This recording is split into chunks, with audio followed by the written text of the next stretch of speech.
가서 남편이 나쁜 수 있습니다.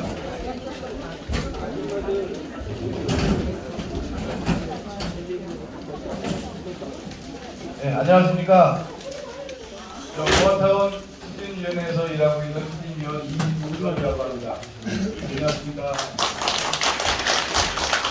오늘 이렇게 좀 다른 주민들 많이들 와주신 거 보니까 우리 저 주민들 그 아파트에 대한 그 열기가 얼마나 뜨거운지 알 것 같습니다.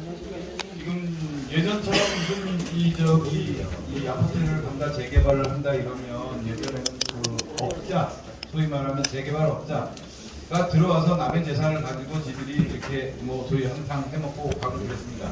요즘엔 그런 거 없습니다. 이거는 재산 자체가 조합원 재산이고 여기도 1, 2, 3구역이죠. 조합마다 재산이 다 다릅니다. 1구역 주민은 1구역 재산을 갖고 평가를 받아서 내 것이 얼마큼이다 라고 하는 거고 2구역 따라가는 거예요.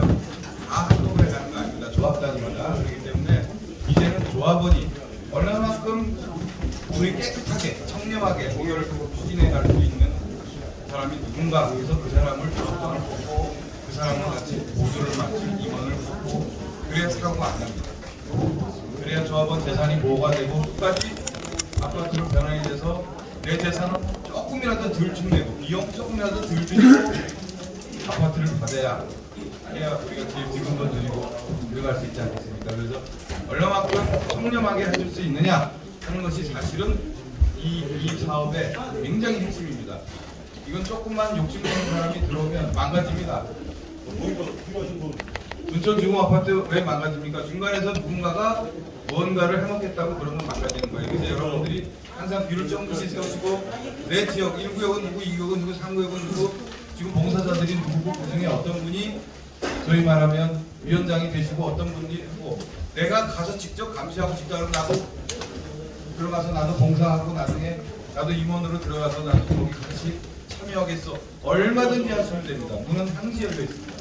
그래서 주민들끼리 서로 협력하고 또한 감시하고 이렇게 해서 재산권을 보호하셔야 합니다. 자, 오늘 2, 30번지 이런 우리 이 모아타운에 대한 설명회를 이제 많은 분들이 참석하셨으니까 시작하려고 했습니다. 우선은 먼저 저희가 지금 크게 이 모아타운에 대해서 어떻게 설계를 하고 어떻게 가야 할지 어떻게 하는 것이 주민들한테 유리할지 하는 것을 항상 저희 옆에서 컨설팅을 해주고 계시는 우리나라에서 제일 민간 기업 중에 제일 큰 정비 업체입니다. 컨설팅 업체 키라 SSA라는 회사가 항상 저희를 해주고 있으니까 오늘요? 오늘 내시면 도움을 받아가면서 일을 하고 있습니다. 그래서 오늘은 여러분들 위해서 키라 SSA 나중에 내셔도 돼요. 오늘 내시면 해서 직접 여러분들께 여기 사무실 있거든요 밑에. 이 회사 소개도 하고 여러분들이 어떻게 하면 유리한지에 대한 말씀을 먼저 해드리겠습니다. 그 다음에 우리 추진위원장께서 간략하게 현재의 진행도 그리고 그 다음에 이제 각 구역별로 추진위원장들 나오셔갖고 나는 1구역이 대장이고 위원장들도 모셔갖고 내가 지금 2구역에 살고 있다. 한신 2구역이다. 그런데 2구역 위원장은 저분이구나. 알아야 됩니다. 그래서 단톡방에도 가입하시고 정보도 캐치를 하시고 또 아까 말씀드렸다시피 감시도 하고 지금은 뭐 돈이 없으니까 감시까지는 그렇지만 어쨌든 미래에는 그런 세계로 가야 되는 겁니다. 그러니까 지금부터 단톡방 가입해서 이제 그 맨 끝에는 지난 그 질문 사항 듣고 여러분들 그 지금 특히나 상구역 같은 경우는 지금 이제 낮은 저층 부대라서 저희가 뽑은 바로는 굉장히 높은 저희 마진이 2배 이상 차는 그런 비례율이 나오고 있습니다. 2배 이상 비례율 보통 비례율은 100이 103%예요. 2% 3% 이상상으로만 그런 거지만 근데 여기는 비례율이 뭐 거의 9배까지 나온다고 하니까 저 앞에 자리 있습니다. 그 재산이 2배 이상 쏠아나겠죠? 상구역 같은 경우. 상구역 주민 여러분 축하합니다. 빨리 동들을 자 그러면 우리 저 전원재 회장님 필요했어요. 전원재 회장님 모셔서 우리 좋은 말씀 듣도록 하겠습니다. 박수를 좀 주세요.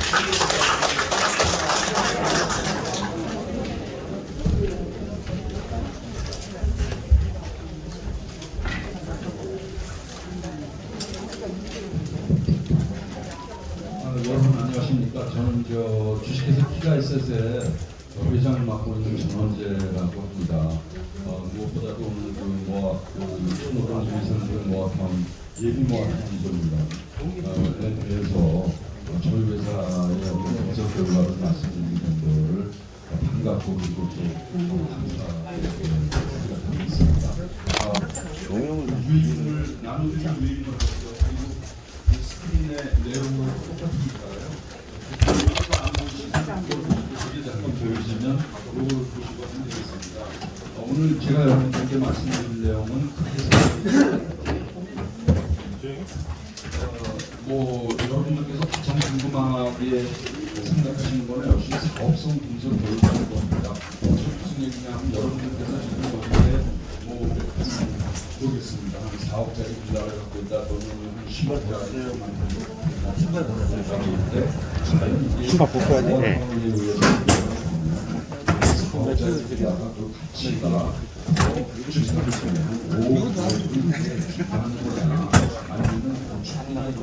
너무 비싸서 하다 보니까 우리가 대부분이 좋아하는 건 이게 제일 큰 문제고요.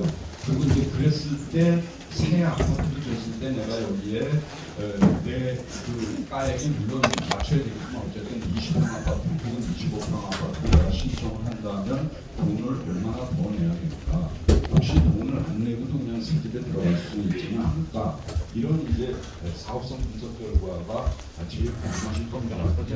그 재산에 관계된 문제니까요. 그래서 오늘 주로 그걸 위주로 말씀드리겠습니다. 그래서 여기 4번에 보시면 계략적 사업 분석이 사업 이전을 있는데 그리고 이제 그거를 말씀드리기 전에 우선 이제 저희 회사 소개를 간단히 하고 그리고 여러분께서 이 모아타운이 뭔지를 이미 아시는 분이 몇 분 계시겠지만 그래도 많은 분들이 또 모아타운이 뭔지를 정확히 모르시니까 모아타운이 과연 뭐고 우리가 모아타운을 한다면 과연 어떤 혜택이 있는가 이걸 간단히 말씀드리고 그리고 우리 1, 2, 3구역이 모아타운으로 가려면 제일 먼저 해야 되는 게 그리고 가장 중요하게 해야 될 핵심 과제가 뭐냐 그리고 그 핵심 과제를 어떻게 헤쳐나가야 되느냐에 대해서 말씀드린 다음에 결론적으로 이제 여러분들의 재산에 대한 사업성 결과를 말씀드리면서 제 설명을 마치겠습니다. 아주 간략히 저희 회사 소개부터 하겠습니다. 저희 회사는 조금 오래됐습니다. 한 40년 오래됐고요. 1994년에 처음 만들어져 갖고 지난 40년 동안 토지 개발 사업의 사업 계획 그리고 사업 관리 이거를 이제 업으로 해서 40년 동안 일을 하고 해왔고요. 그리고 이제 아시다시피 여러분께서 아시다시피 재개발이 되어 축에 관한 법이 처음으로 우리나라에 생긴 것이 한 20년 정도 조금 넘습니다. 그래서 2022년 만들어지고 2023년부터 시행된 도시 및 주거환경 정비법이라는 게 생겨서 그 법이 생기기 전에는 상당히 재개발 재건축이 조금 좀 비체계적이고 좀 험하게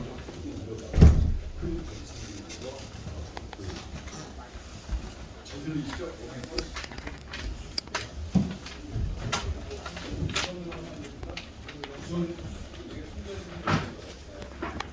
그래서 도시 및 주거환경 정비법이라는 게 생기면서 우리나라도 이제 선진국으로 재개발 재건축 사업이 좀 체계화된 겁니다. 그래서 저희 회사도 그 전에는 사실 이 재개발 재건축에 대해서는 좀 너무 많이 있고 그래서 일을 안 하다가 법이 생기면서 서울시 정식으로 도시 정비업체 오늘 용어는 전문 사업 관리 합치입니다. 그거는 등록을 하고 면허를 받고 이 재개발 재건축 사업에 일을 해왔습니다. 그래서 저희 회사는 그런 회사고요. 그리고 서울시에 등록된 정식 면허를 갖고 있는 도시정비업체가 한 160개 정도가 되고 굉장히 많은데요. 그 160개 정비업체에 대해서 저희 회사가 어떤 특징을 갖고 있느냐를 요약을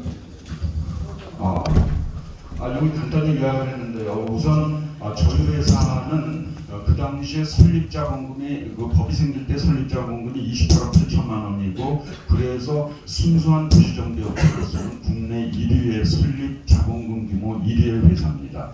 그리고 국내의 순수한 정비업체로서는 유일하게 금융기관이 주주로 들어와 있는 회사입니다. 그래서 아시는 그 한투자증권이 저희 회사 주주입니다.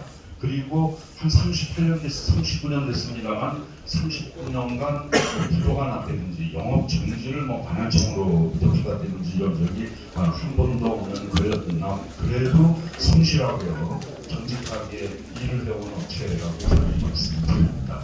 그리고 이제 전문성에서 보면 아까 말씀드렸다시피 저희가 한 40년 동안 일반 토지개발 사업에 사업계획 사업 관련이 300여 건 한 실적이 있고요. 그리고 여러분들하고 직접 관련이 있는 이 재개발 재건축의 업무에 대해서 한 50여 건의 실적을 갖고 있습니다.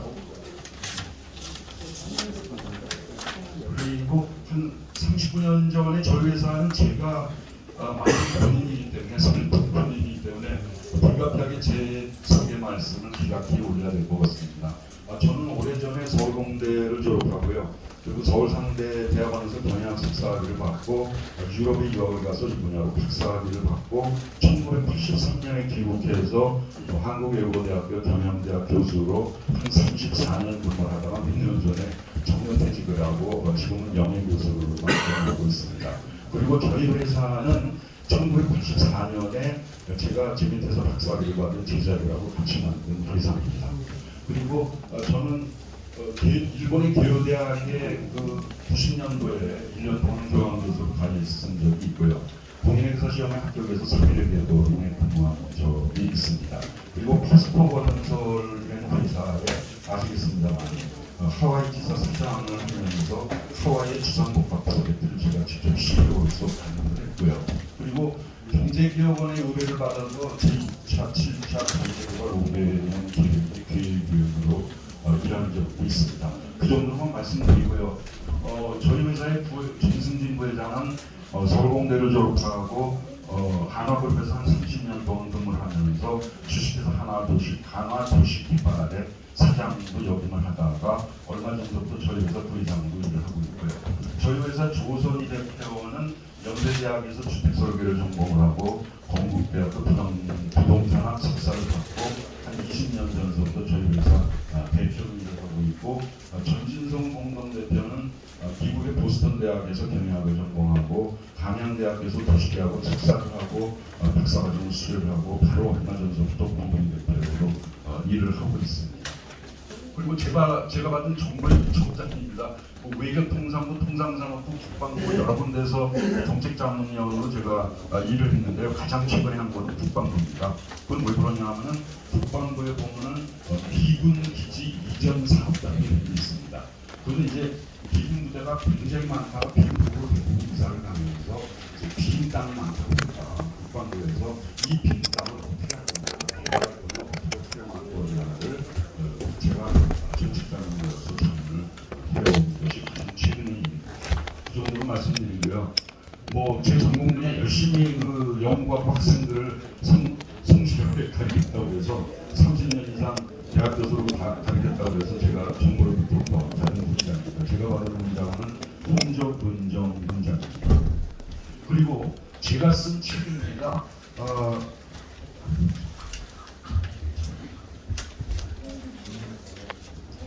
이 책인데요. 이 책의 이름은 여기 보시다시피 사업이 극대화를 위한 재개발 재건축 이론 및 실무입니다. 그래서 이 책은 교보문고나 뭐 이런 데 가시면 이 재개발 재건축에 관한 이 책이 여러 개가 있는데 그 대부분은 다 이 도정법, 법에 관한 해설서입니다. 근데 제 책은 조금 특이하게 반은 법에 관한 거고 반은 사업이 극대화 방안에 관한 책이 한 300페이지 써 있는 그 굉장히 특이한 책이고요. 그리고 이런 책은 전 국내에서뿐만 아니라 세계 미국에도 없고 일본에도 없고 유럽에도 없는 유일한 책입니다. 그래서 그건 왜 그러냐면은 이 분야를 주도하시는 분들은 당연히 여러분들께서도 아시다시피 도시계획을 하는 분들이나 건축 설계를 하는 분들이 이 분야를 주도합니다. 도시개발 사업이니까요. 근데 저는 좀 특이하게도 이제 경영학 쪽에서 이분들을 전공을 했기 때문에 그런 사람이 없다 보니까 뭐 제가 뭐 일을 잘해서가 아니라 그런 사람이 없다 보니까 제가 정부기관이나 대기업이나 조합이나 이런 데서 많은 일을 했습니다. 그동안 한 350건의 일을 했는데요. 그래서 이 사업이익 극대화 방안은 바로 소유주의 사업이익을 극대화하는 방안입니다. 그러니까 여러분들이 소유주시고요.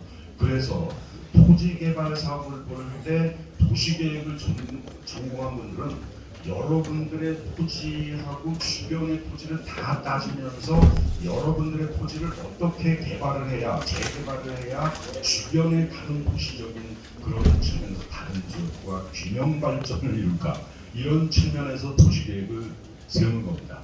아시다시피.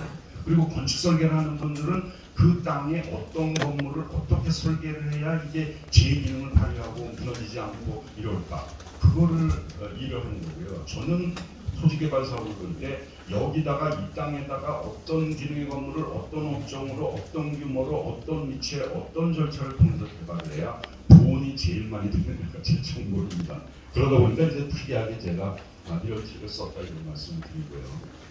그리고 아까 말씀드렸다시피 160개 도시정비업체 중에서 설립자본금 규모가 1위인 업체는 한국토지신탁입니다. 자본금 2,500억. 대한토지신탁, 국민은행 KB금융단입니다. 이런 신탁회사들이 쭉 앞에 있고요. 그건 왜 그러냐면 신탁회사는 법으로 인해서 법으로 자동적으로 도시정비업체의 면허를 갖게 됩니다. 그렇기 때문에 이제 공식적으로 리스트를 잡다 보니까 뒤에 쭉 그 금융기관이 나오는 거고 그 다음에 저희가 12위로 돼 있지만 사실상 순수한 정비업체로서는 저희가 설립자본금 1위다 이런 말씀드리고요. 그리고 얼마 전 저희 주주총회 한국투자증권이 총회 참석을 못하고 그냥 저희 회사 대표님한테 투표권을 1위 한다 이렇게 보내온 이입장입니다. 어떤 분이 정말 한국투자증권이 주주냐 이렇게 반문하고 계시는 분이 있어서 제가 그냥 그런 거를 갖고 온 겁니다. 증인 자료로. 그리고 이제 마지막으로 저희 회사 실적입니다. 그래서 분당 일산 신도시계획에도 저희가 참여를 했고요. 그리고 여러분들이 잘 아시는 삼성동의 그 코엑스몰은 저희가 다 기획하고 분석을 했습니다. 그리고 한국에서 처음으로 멀티 시네마라는 걸 도입을 하면서 그걸 성공시킨 사례입니다.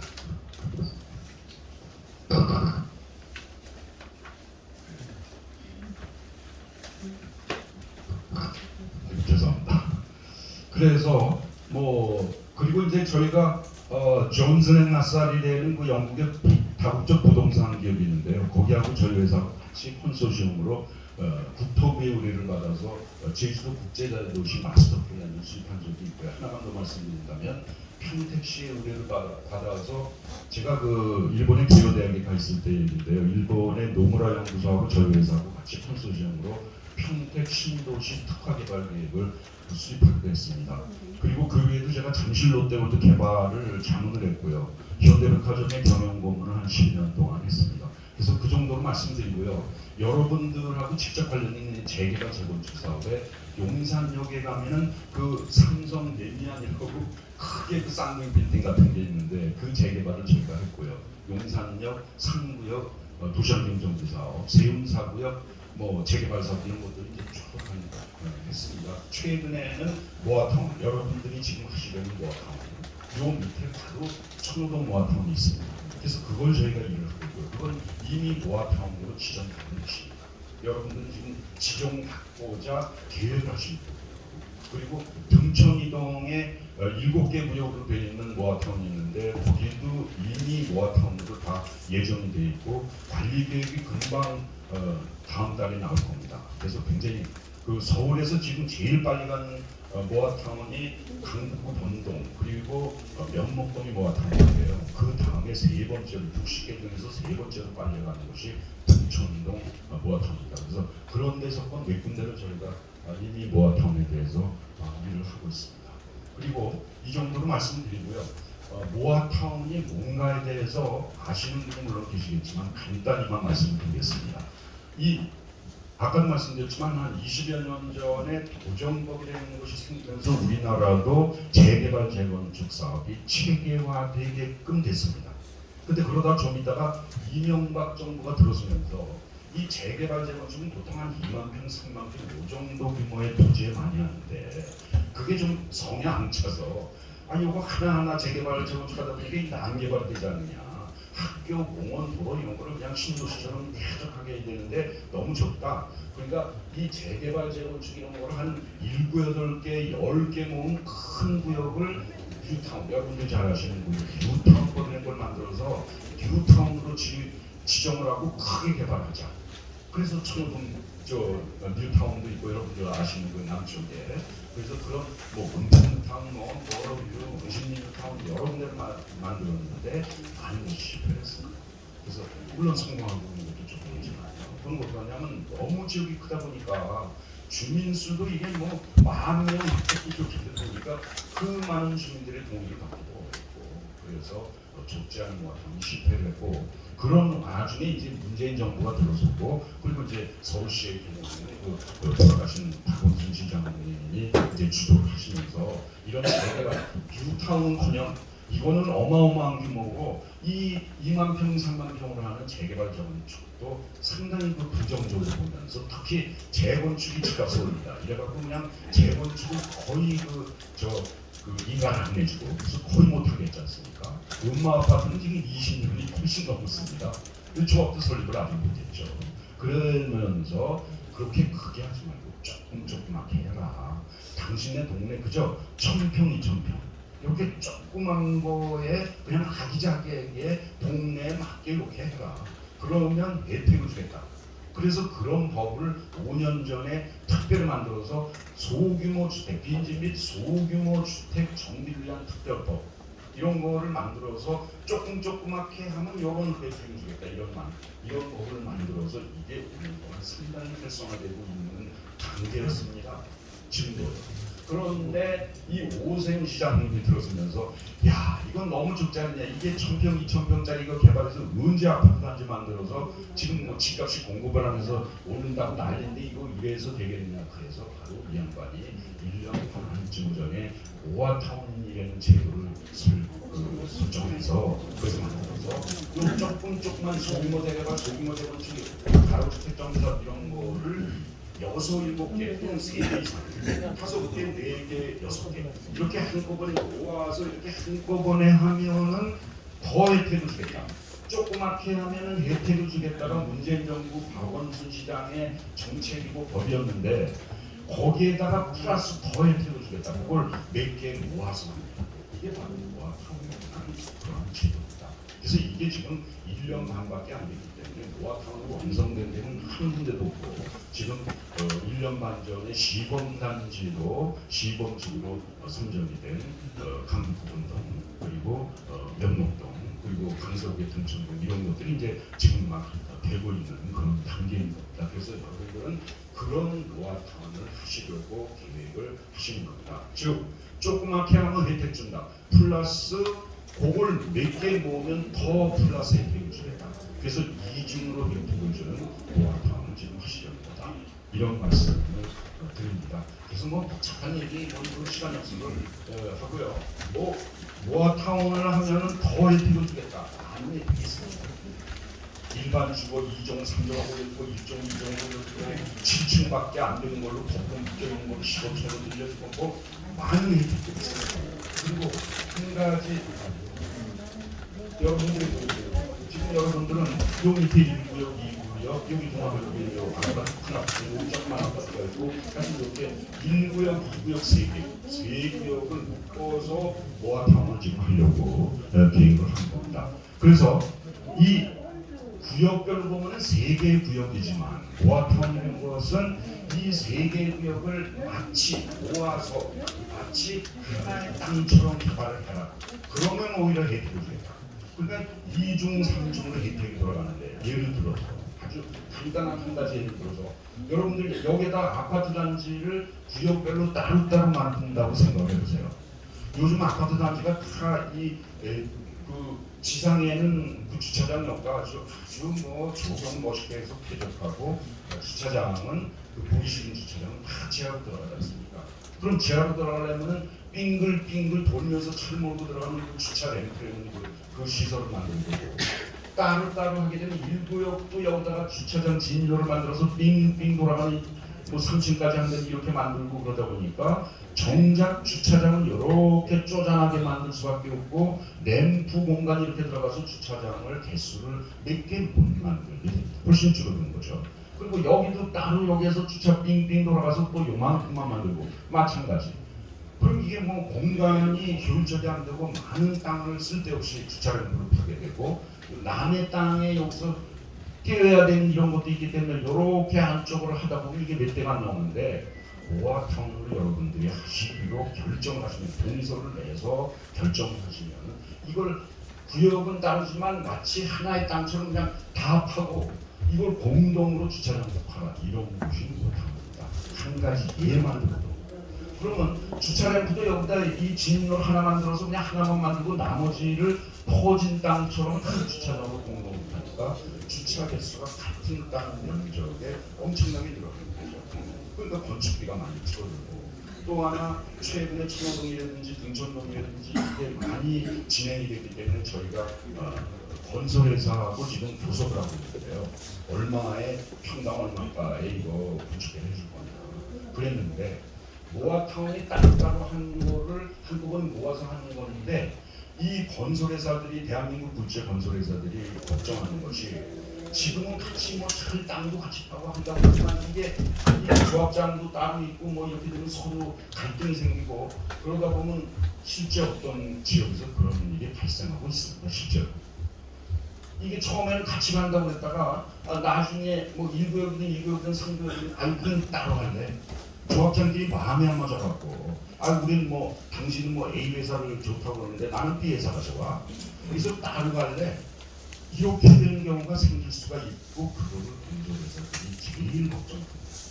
다 모여서 하면 좋은데 뭐 땅 넓어지고 우리가 건축비도 뭐 건축을 할 수 있고 그래서 지금 모아타운의 경우는 실제로 삼성 레미안, GS 자이, 롯데 캐슬골드, 롯데 그 캐슬 뭐 이런 데는 안 들어옵니다. 모아타운을 그 고려도 안 합니다.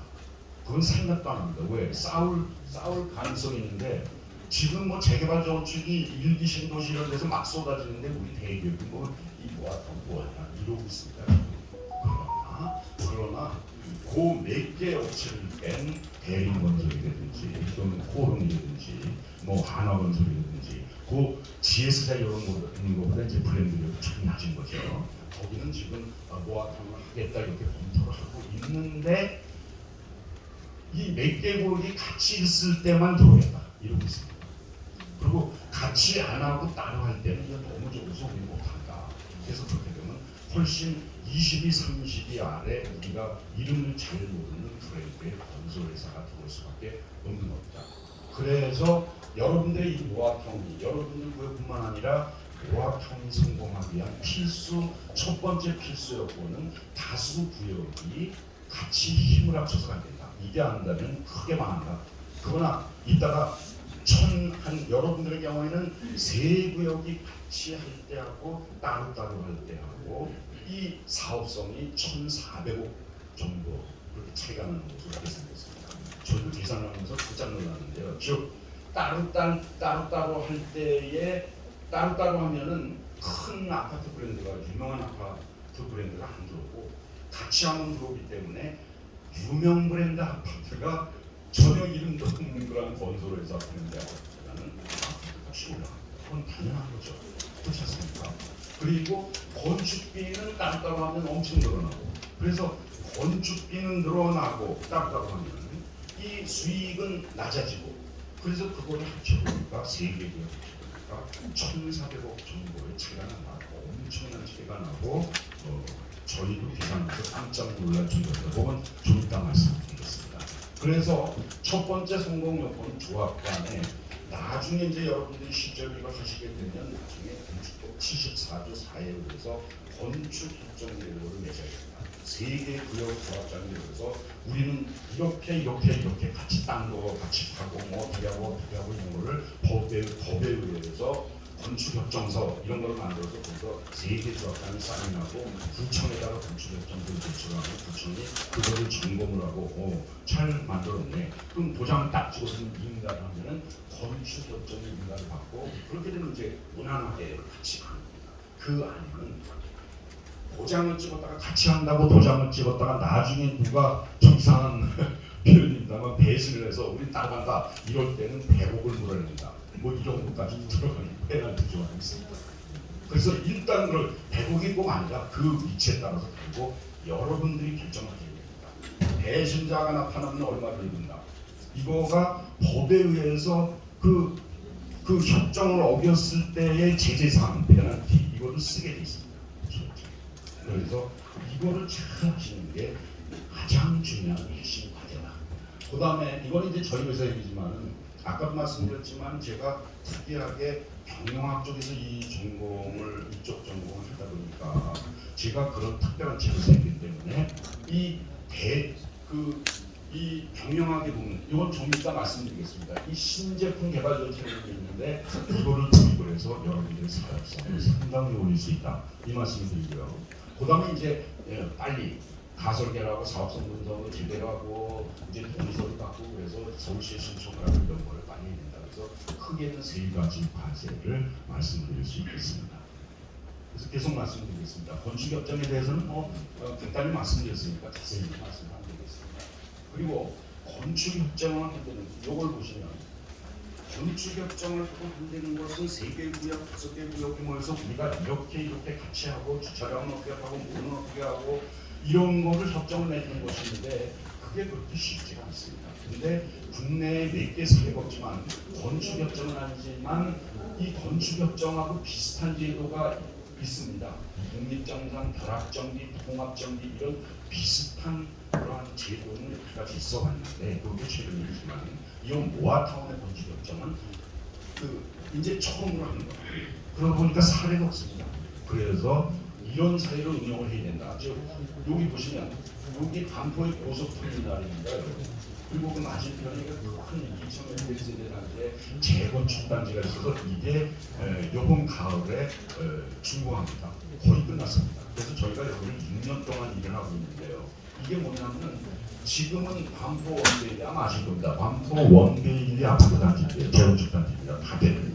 근데 요게 원래는 4개 단지가 신반포 3차, 반포 경남, 신반포 23차, 우정의 시로 이렇게 4개 아파트 단지가 모이고 여기 경남 상가에는 큰 상가가 5개 블록이 따로따로 가다가 그러니까 같이 가야 이게 주차장도 같이 가고 이래야 이게 상생 효과가 나지 않느냐. 그래서 한참에 여기 보시면 통합 재건축 합의서 이렇게 해서 여기 4개 아파트 단지에 조합장들이 도장을 찍고 상가 번영회장도 도장을 찍어서 이렇게 간 사례고 국내 몇 개 안 되는 사례입니다.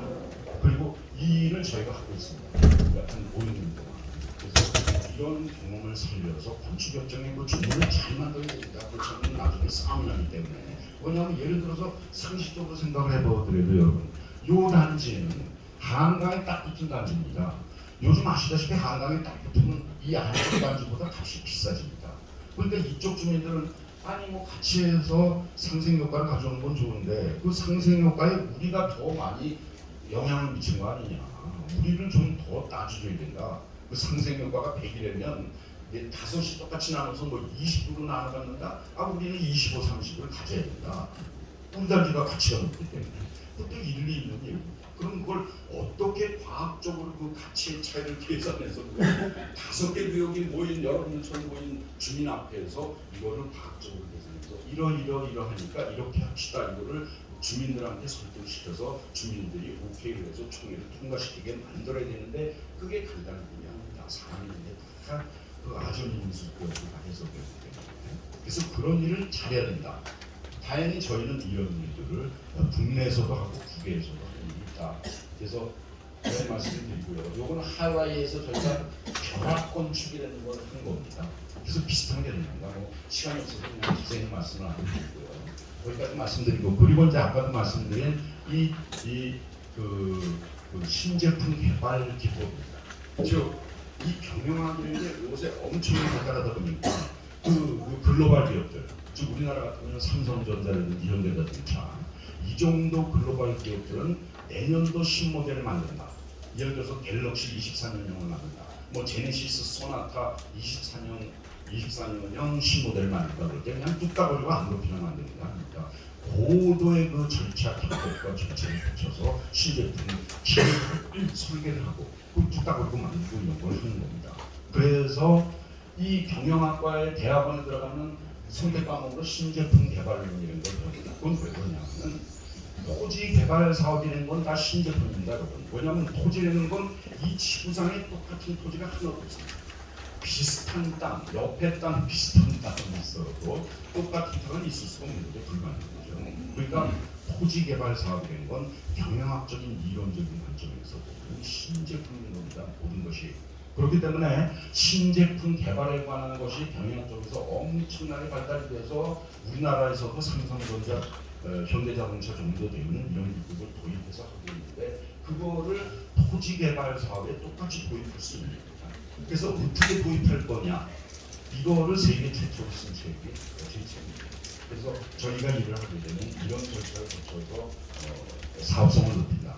그 중에 여러 가지 대책이 있습니다만 그 중에 한 가지만 간단한 걸 말씀드리면 이게 평면 설계입니다. 32평 아파트 2개인데요. 똑같은 32평 아파트인데 설계를 조금 달리했습니다. A안은 안방을 좀 강조해서 안방을 좀 크게 만들고 그러다 보니까 거실이 좀 작게 되고 여기도 그냥 옛날식으로 그냥 욕조나 이런 것만 만드는 게 아니라 요즘 이제 젊은 분들이 그걸 선호하니까 부부들의 어떤 그 옷을 입는 그 단합 조금 만들든지 이런 것도 쭉 만들어서 이 안방과 관련된 거를 크게 확장을 하고 다목적으로 만든 이런 설계안 똑같은 32평이지만 이거는 조금 뭐 옛날식인지 모르겠지만 거실을 좀 크게 하고 안방은 그냥 단순하게 만들고 이것저것 보는 이 정도 아닌데 뭐 값은 똑같은 거죠. 이게 32평이니까요. 근데 이 두 개 안을 설계하는 업체에 부탁을 해서 설계를 해갖고 이거를 두 개를 소비자들이 고객이 어떤 것을 더 좋아하느냐 똑같은 32평이니까요. 같은 값이 되면은 어느 것을 사겠느냐 그리고 그거를 살 때 이게 더 좋다면 여기가 얼마나 더 비싸게 이걸 사겠느냐 이런 거를 이제 실험을 하고 준실험을 하고 설문조사를 하고 이런 걸 하게 됩니다. 신제품 개발기법에서. 그래서 실제로 3년 전에 저희가 이걸 해보는 결과 300명을 대상으로 조사를 했는데 A안하고 B안 보고 전체 300명 보면은 A안이 더 좋다는 사람 59%, B안 40%, 6대 4 정도입니다. 큰 차이가 없죠. 그러나 이거를 소득층별로 계산을 하고 연령대로 계산을 하고 이런 여러 각도로 교차 분석이라는 걸 하게 되는데 연령대로 분석을 해보니까 30, 40대 층은 무려 73%가 A안이 좋다. 50, 60대 층은 오히려 B안이 조금 더 좋다. 이렇게 나옵니다. 그럼 앞으로의 세대는 젊은 세대들이 더 오래 살고 하는 거니까 당연히 젊은 세대들을 위주로 한 아파트도 뭐 10년 있다가 부숴버릴 건 아닙니까? 이런 걸 해야 되는데 그렇다면은 여기에 이제 선호도 분석하고 가치, 재산 가치 분석을 선호도와 재산 가치를 교차 분석하는 그 기법이 있습니다. 경영에. 그래서 그걸 해보니까 0.25라는 게 나왔습니다. 이건 뭐냐면은 당신이 A안, B안 똑같은 아파트고 똑같은 친구, 똑같은 조건에서 요것만 달라질 때 B안보다는 나는 A안의 그 구조가 좋다. 이렇게 답을 했다면 당신이 좋아하지 않는 B안이 가격이 10억이다. 그럼 당신이 더 좋아하는 이런 구조를 만든 아파트라면 10억 플러스 얼마를 더 주고 살 의향이 있는가. 이거를 실험을 하고 그리고 설문조사를 하고 있는 겁니다. 그랬더니 0.25가 필요로 나왔습니다. 그건 뭐냐면 10억 대비 0.25억, 그러니까 2.5%. 그러니까 사람마다 조금씩 다르지만은 A하는 좋아하는 사람이 이게 10억이라면 나는 이게 훨씬 좋으니까 이런 아파트는 나는 10억 플러스 2,500만 원까지 더 내는 사람이 의향이 있다는 겁니다. 그만큼 가치가 있는 거죠. 비용은 똑같이 들지만. 그래서 그거를 여러분들의 모아탕으로 여러분들 세부를 했을 때 총 내용이 한 1.5조 원 정도 되는 걸로 조금 이따 말씀드리겠습니다. 나왔습니다. 그럼 1.5조 원 사업에서 2.5%가 증가한다면 이게 370억 원입니다, 여러분. 그러니까 이렇게 설계하느냐 저렇게 설계하느냐가 아무 별거 아닌 것 같아도 요거를 잘 소비자들의 그 의향을 잘 분석을 해서 그거에 따라서 여기 똑같은 36평들도 이렇게 소개하고 375억 원의 돈을 벌 수가 있다. 이런 얘기가 되는 겁니다. 그래서 그런 거를 신제품 개발 기법에서 마켓 실험 설계라고 제품을 설계하든 부동산 설계라든 설계할 때 마켓 실험을 통한 설계다. 마켓 익스페리먼트 디자인 이렇게 얘기하는데요. 그래서 이게 이제 간단히 말씀드렸지만 사실은 설명을 해서 매우 기초 단계의 마켓 실험을 설명하는 뿐이고 실제로 마켓 실험할 때는 아주 정교한 방법으로 고도의 수학을 사용해서 합니다. 그래서 그런 것까지는 말씀드릴 필요가 없고 하여튼 간단하게 말씀드리면 이런 것들이 신제품 개발 기법을 통해서 토지개발 사업의 사업성을 높일 수 있는 기법 중에 하나다라는 걸 말씀드리고 저희가 만약에 일을 한다면 이런 방법 통해서 소유주의신 여러분들의 사업성을 높여드릴 거다 이런 말씀을 드리는 겁니다. 그리고 이제 저희가 코엑스몰입니다. 여기 현대백화점이 있고 여기 이제 호텔이 인터컨티넨탈 호텔, 새로 생긴 인터컨티넨탈 호텔, 여기 메가박스 뭐 이런 것들이 아쿠아리움 이런 것들이 있는데 이게 요 반밖에 없던데 장사가 잘 안 되는 거를 저희가 무역개발 의뢰를 받아서 대한민국 최초로 멀티 시네마라는 거를 들여와서 여기다가 놓으면서 마치 이건 자석의 원리라고 하는데요. 이 현대백화점은 이미 사람들이 많이 꼬이는 거고 여기다가 사람들이 많이 꼬이는 거를 양극에 놔서 마치 자석의 N극, S극처럼 만들어서 N극과 S극이 쇠붙이를 막 끌어모으듯이 사람을 막 끌어모으면 이쪽에 끌어모은 사람들이 여기도 가보고 이쪽에 끌어모은 사람은 저기도 가보고 하면서 중간에도 다 활성화가 돼서 장사가 잘 된다. 이게 마그넷 원리인 겁니다. 대형 쇼핑몰이나 상업시설을 할 때. 그래서 그 마그넷 원리를 한국 최초로 도입해서 저희가 20몇 년 전에 이걸 기획을 시킨 사례가 코엑스몰입니다. 그래서 이거는 왜 갑자기 말씀드리냐면 여러분들의 경우에도 일부지만 뭐 이렇게 큰 거는 물론 아니지만 이 상가를 만들면 사업성을 높일 수가 있습니다. 그건 왜 그러냐면은 주택법이나 도정법이나 각종 법에서 이 주택 아파트에 대해서는 규제를 합니다. 아시다시피 여러분들이 모여서 내 땅에다가 아파트 단지를 지면은 뭐 내 친구한테도 나도 분양받고 내 친구한테도 하면 가격이 맞으면 분양도 해주고 그럼 내 땅이니까 내 마음대로 할 수 있다고 생각하는 것이 이 자유주의인데 자본주의인데 이걸 정부에서 아파트 분양도 다 입찰 공고를 해서 하고 무슨 청약공장을 든 사람은 무슨 이건 어떻게 보면 월권이죠. 어떻게 생각하면 물론 뭐 그게 월권이라고 어렵습니다. 헌법이 그런 게 있습니다. 모든 토지는 다 사유재산이지만 국가가 필요할 시에는 권리의 일부를 제한할 수 있다. 이게 헌법이 있습니다. 그거에 따라서 국가가 이렇게 제한하는 건데 어쨌든 이 주택에 대해서는 엄청 규제를 합니다. 근데 당연히 상가에 대해서는 어떻게 분양을 해야 되고 어떻게 설계를 해야 되고 이런 게 규제가 없습니다. 그러니까 이 상가는 법의 규제를 떠나기 때문에 상가가 만들 수 없는 아주 외딴 지역의 아파트 단지로는 모를까 도로도 제법 뚫려있고 그런 데는 도로 주변에는 내 상가를 잘 만들고 업종 잘 건립하고 이러면은 그러면 상당히 그 사업성을 높일 수가 있다.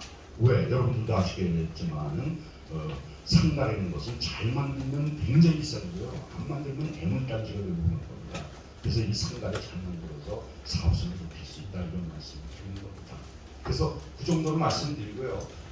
조금 길어졌습니다만 여러분들이 가장 궁금해하시는 추가 분담, 즉 내가 몇 억짜리 아파트 빌라를 갖고 있는데 사업자이다. 그럼 이게 도대체 재건축을 통해서 재개발을 통해서 얼마로 내 재산을 증가할 거냐. 뭐냐면 증가하기가 쉽지 않은 것이 이게 그냥 뭐 새 아파트를 짓는 게 아니라 거기는 이 건축비, 요새 뭐 건축비가 엄청 올랐습니다. 건축가로.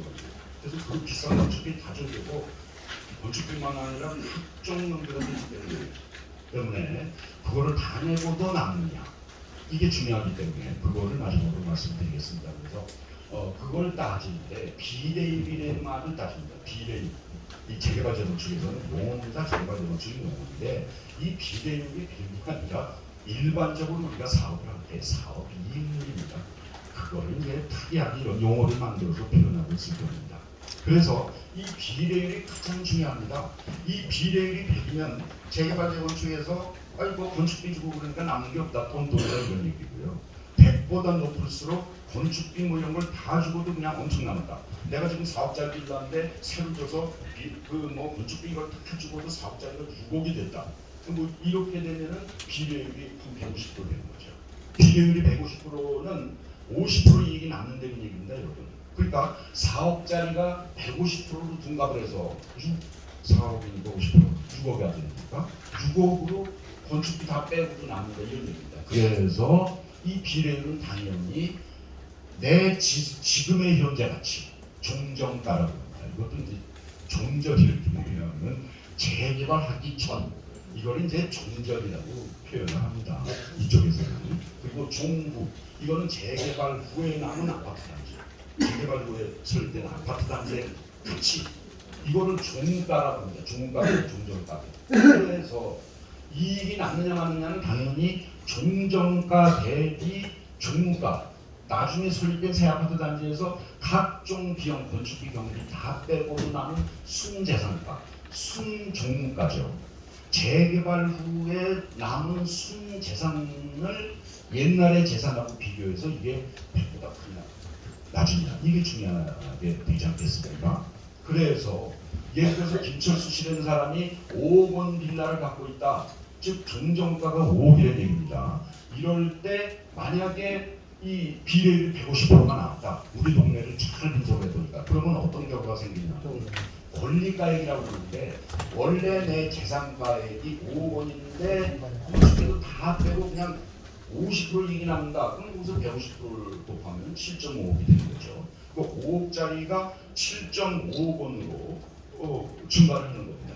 근데 여기 세 단지의 아파트가 됐는데 그 아파트 단지가 새 아파트니까 굉장히 비싸지 않습니까? 그 아파트가 요새. 그래서 그게 25평 아파트가 시가가 11억 원이다. 그러니까. 근데 우리 조합원끼리는 좀 시가보다도 좀 이렇게 싸게 분양을 받습니다. 우리끼리 총회에서 결정을 하면 있는 거지만 마음대로 결정할 수는 없습니다. 나중에 감평가가 와서 감정평가를 하는 겁니다. 그래서 감정평가제가 종전가를 평가를 하고 종가를 평가를 합니다. 즉 이제 나중에 이제 시간이 흘러서 건축심의라는 걸 받을 때가 되면 신청할 때 이제 감정법에 의해서 국가공인 감정평가업체 2개 이상을 우리가 선정을 해서 감정평가를 하게 되면 여러분들 각 개인의 재산 가치가 현재 얼마짜리냐 이거를 다 감정평가를 하게 돼서 결정입니다. 그때.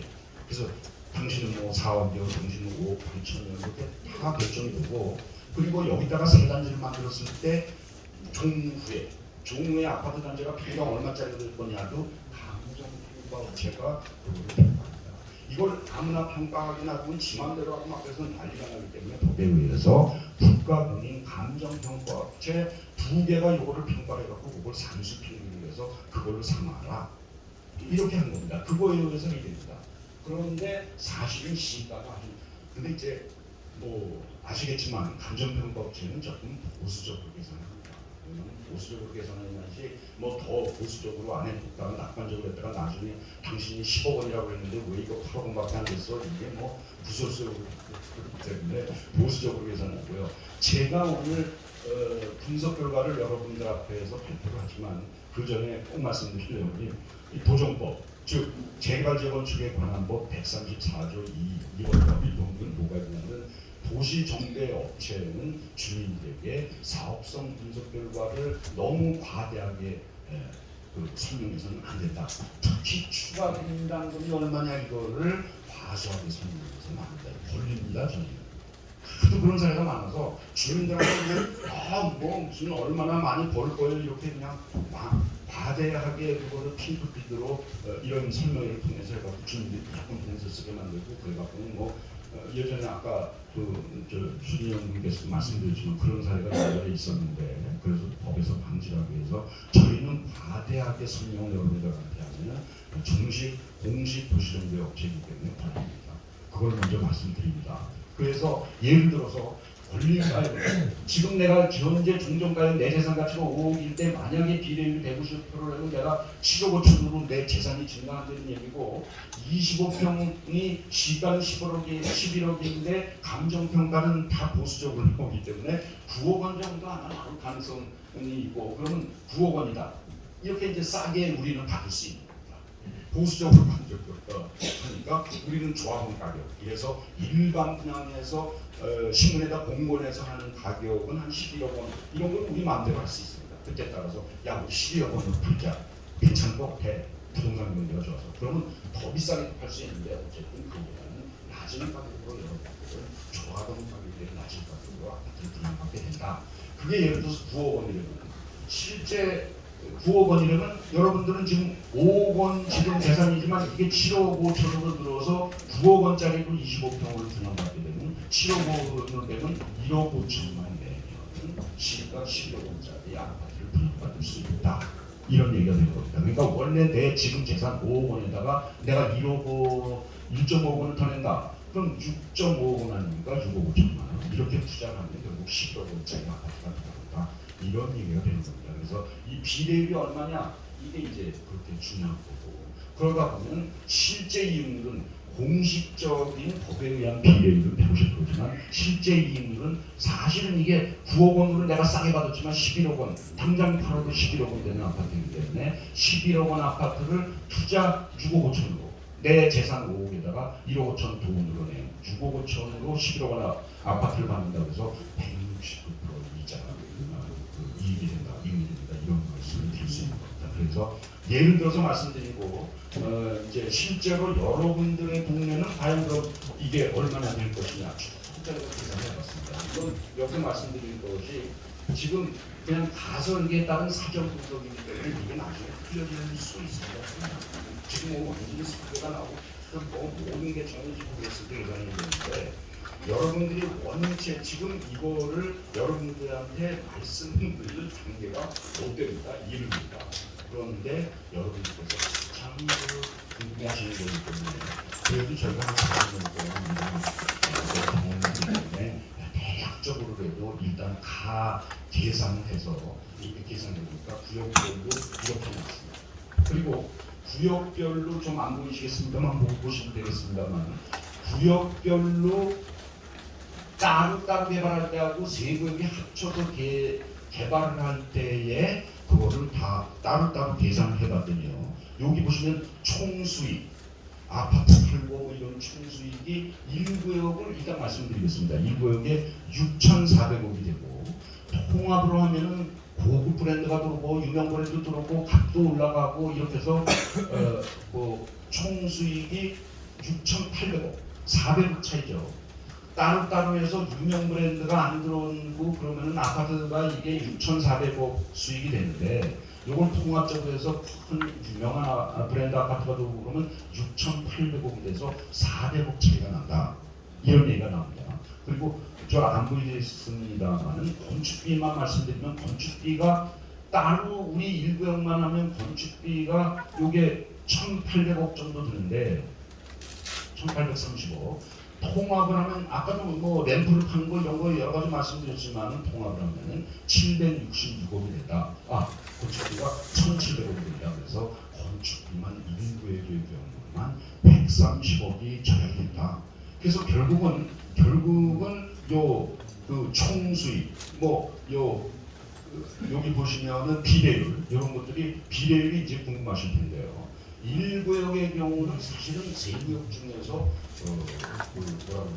그 사업성이 제일 낮습니다. 그걸 뭐냐면 1구역에 아시다시피 아파트가 거의 600세대이기 때문에 너무 많이 이미 개발이 있기 때문에 좀 낮아서 그래도 개별로 하면 1구역이 만약에 개별로 하면 113%밖에 안 되고요.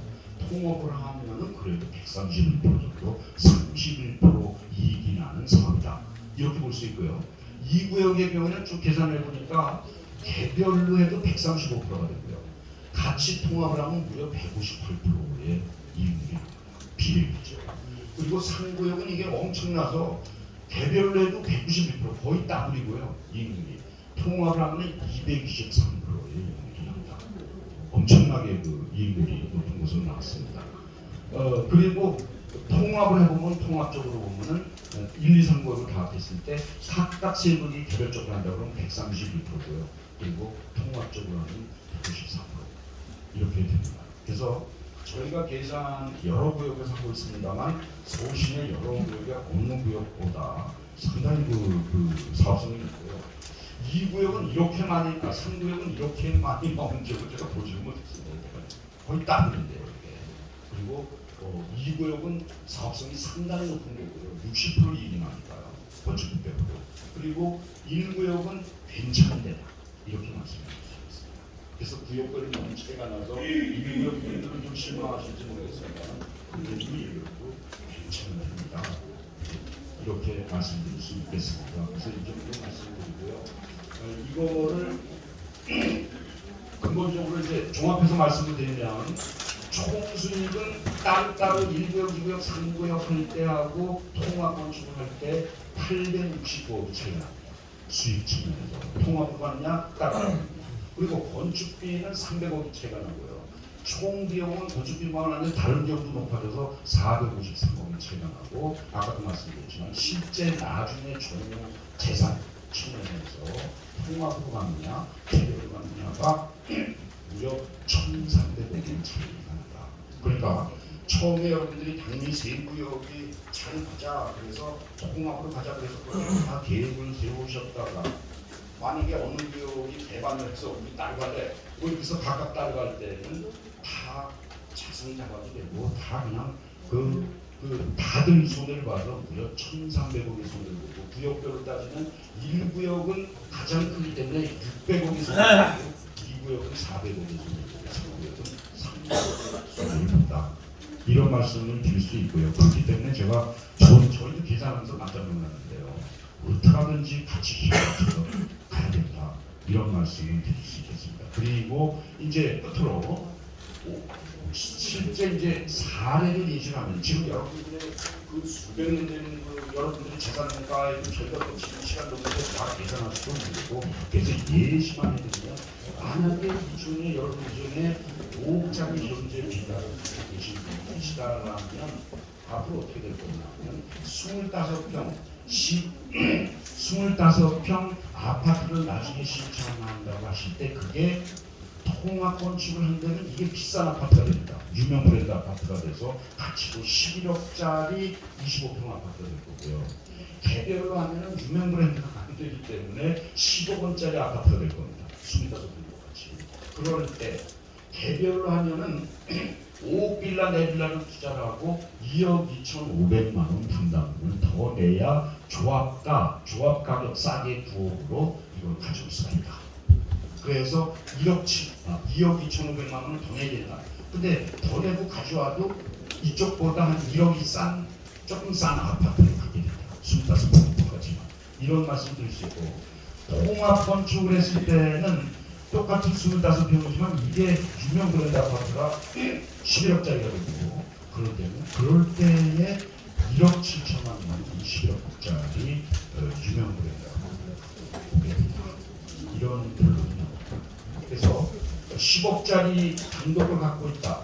그럴 때는 시가 33평 14억 통합하면 14억짜리 시가 33평 아파트를 갖게 되고 이제 개별로 하면은 13억짜리 33평 아파트를 갖게 되는데 개별로 했을 때는 1억 6천만 원 이게 10억이 엄청나게 풀어나니까요. 오히려 33평 아파트를 갖고 또 보험을 좋아하고 있고 보험을 받게 된다. 보험을 얘기합니다. 그래서 현금을 1억 6천 5억 정도 아파트도 갖고 오고 33평짜리를 근데 통합 개발했을 때는 더 비싼 아파트를 갖고 오는 것도 3억 1천만 원을 이런 비율이 있습니다. 그래서 여기까지 말씀드리고요. 그래서 마지막으로 앞으로 가는 이 공모 비율을 30% 이상이 되면 일단 보시다가 우리 동네 모아타운을 지정해주시오 이런 신청을 할 수가 있습니다. 그래서 30% 그리고 67%가 되면 꼭 거의 이거는 서울시가 어쩌면 그래서 수시연료 광고를 30% 이상이 되면 할 수 있고 주민제한 방식으로 좀 복잡하게 도시계획을 잘 우리가 만들어서 복잡하게 해서 67% 되면은 67% 이상이 동의했다고 3분의 2 이상이 동의했기 때문에 서울시에도 우리가 67% 이상으로 신청을 하면 그거를 지정을 안 해줍니다. 32%가 가반이 아니기 때문에 이거 뭐꼭 내줘야 돼.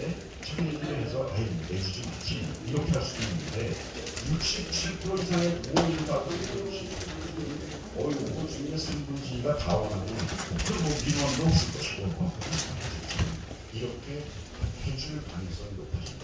근데 일단 30%를 빨리 내서 일단 수신호 신청을 하고 그리고 만약이라도 안 되는 뭐 금상첨화고요. 안 되면 67%다 받아서 주민들하고 하면 그때는 그 서울시나 구청에서 안 해줄 명분이 없다. 주민이 뭐 거의 다 오는 거니까 그렇게 되는 거예요. 그래서 지금 가장 빨리 해야 될 것은 여러분들께서 하루라도 빨리 그리고 이제 아까 그런 말씀도 하셨지만 정부 정책이라는 게 이게 뭐 정권이 바뀐다, 시장이 바뀐다 뭐 그런 게 이게 변할 수가 있기 때문에 해준다고 그럴 때 빨리 받아먹어야 된다. 이런 말씀을 드리겠습니다. 빨리 받아내셔서 서울시에 일단 신청해야 된다. 모아타운을 지정해 주셔서 이렇게 말씀을 드리고 오늘 제 말씀을 여기 마치겠습니다. 들어주셔서 감사합니다. 자, 질문 좀 이따 해주시죠. 네, 조금 이따 질문 받겠습니다. 네. 네. 잠깐만. 네, 부장님 고생하셨습니다. 그럼 저기 이렇게 키라이셋이 어떤 회사인가 그런 결격이 뭔가 이렇게 여러분들한테 해드릴 수 있습니다라는 것을 좀 장시간에 걸쳐서 말씀드리는 이유는 뭐냐면요. 아까 제가 말씀드렸다시피 이 사업은 소위 말하면 마가 끼면 이상한 사람이 끼면 남의 재산을 갖고 이상한 짓을 벌이기 때문에 그렇지 않은 사람들의 대표를 우리가 저에서 뽑아야 된다고 말씀드렸다시피 정비업체도 똑같습니다. 그런 마음을 가진 사람들이 펀드링을 해줘야 이게 정상으로 돌아가는 거지. 이상한 마음을 가진 사람이 끼면 그 사람들이 조합 재산을 어떻게든지 어떤 수단 명목을 들이대서라도 내먹으려고 그럴 겁니다. 그래서 그렇지 않은 분들이다. 이런 분들을 믿고 가니까 걱정하지 마십시오 하는 차원으로 말씀드렸고 지금 모아타운의 가장 그 포인트는 지금 이렇게 설명을 많이 드렸으니 막 숫자가 이거저거 나와서 조금 헷갈리실 겁니다. 근데 지금 간단하게 모아타운의 제일 단점은 뭐냐? 왜 모으라 그러냐? 모으면 니네 뭐는 이득이 있느냐? 첫째는 용적률이 무조건 3종으로 바뀌면서 300%까지는 기본입니다. 건동 389%까지 이르죠. 왜 많이 주냐? 너희들 더 많이 지어서 일반 분양 많이 해서 돈 나오면 그걸로 저희 여기 장사하다가 나가시는 분들도 억울하지 않게 세입자도 억울하지 않게 그냥 돈 줘서 내보내라는 겁니다. 줄 돈이 있어야 내보낼 거 아닙니까? 그 줄 돈을 니네 그럼 더 많이 짓게 해서 일반 분양 많이 하면 너희 돈 더 많이 벌지. 그거 가지고 주민들을 그렇게 해서 내보내고 그러면 장사하는 사람도 정말 나 벌금 못 받고 내가 여기서 쫓겨나? 그럴 필요가 없다는 겁니다. 그래서 임대를 준 분들도 나 우리 세입자들 몇 가구 있고 나 한 달에 100만 원씩 세 군데 300만 원 받고 사는데 저 사람들은 어떻게 내고요? 그럼 내 수입은 어디가? 이런 것들을 다 계산해서 감정평가사가 평가할 때 그런 것들을 다 계산해서 하라고. 그럼 하려면 자금이 있어야 될 거 아닙니까? 이금이 있어야 돼. 그래서 300%를 주는 겁니다. 그리고 난 세입자 쫓겨나? 세입자들도 일반 우리 소형 주택이라 그러죠. 옛날에 임대주택이라 그러는 걸 예전에 한 동 따로 지었잖아요. 사람들이 임대주택 그럼 저 동네 사람 못 사는 사람이라고 이렇게 그래서 이제 요즘에는 아파트를 같이 섞어서 짓습니다. 임대주택 주민인지 잘 몰라요. 다만 자기 집은 작은 거일 뿐이죠. 그러면 이거를 20%면 20%를 법적으로 지금 짓게 해놓고 전체 중에 20%를 지으면 그 중에 반 10% 정도는 우리 주민들 중에서 점수를 냅니다. 뭐 예를 들면 난 가족이 더 많다 그러면 점수가 좀 올라가고 우리 동네 오래 살았어 그러면 뭐 점수가 올라가고 뭐 재산이 좀 즐거워 그러면 또 올라가고 뭐 평가를 할 게 아니까 그렇게 해서 점수를 좀 내고 나머지 10%는 국가에서 기존에 청약통장 가진 사람 있죠. 임대차 청약통장 가진 사람들한테도 줘야 되니까 이런 형태로 해서 지역 주민들도 들어갈 수 있는 길을 만들어 놓습니다. 그러니까 나는 이거 된다고 나는 세입자 무조건 반대요. 이 사람은 몰라서 그러는 거야. 자기가 잘하면 임대아파트 들어갈 기회도 생길 수가 있고 아니면 뭐 이주금 받고 이사 가면 되죠. 이 동네는 살 데가 없으니까. 그런데 그걸 갖다가 난 세입자니까 무조건 반대야. 그래서 혹시나 임대를 하고 계시는 분들은 세입자한테 너희도 걱정하지 마. 다 해준댄다. 안 하면 그때 가서 뭐 진짜 무슨 재물을 하든 때를 부시든 할 수 있다. 다만 그 사람들이 어떻게 해줄까 하는 것 자체는 아까 말씀드린 대로 조합에서 각 조합별로 우리 조합은 재산이 얼마나 될까 하는 걸 따져서 그럼 이분들한테는 어느 정도까지는 우리가 최대한 베풀 수가 있겠구나. 그럼 그분들한테 보여주고 남는 거는 조합원 여러분이 나눠 가지십니다. 그래서 분담금을 줄이는 겁니다. 그죠? 그 다음에 이제 아까 우리 변 회장님은 이 공시업체이기 때문에 지금 이렇게 아주 극보수 그냥 평가를 못하게 돼 있기 때문에 극보수를 말씀드려서 그렇죠. 지금 아까 김철수 씨 예를 들은 것도 예를 들어서 지금 자기 집이 5기다. 그럼 이게 모아타운을 신청해서 모아타운 지구로 지정이 되는 순간부터 아파트 주택값이 살금살금 올라갑니다. 지정이 되면 아마 평당 500만 원씩은 올라갈 거로 봅니다. 왜냐면 종이 3종으로 바뀌면 용적률이 올라가요. 예를 들어 아파트 안 지을래 내가 거기다 부시고 내 집 지을래 3종 지구니까 더 높이 올라가죠. 제한도 없어. 제한급 다 체크됐죠. 당연히 아까 올라갈 거 아닙니까?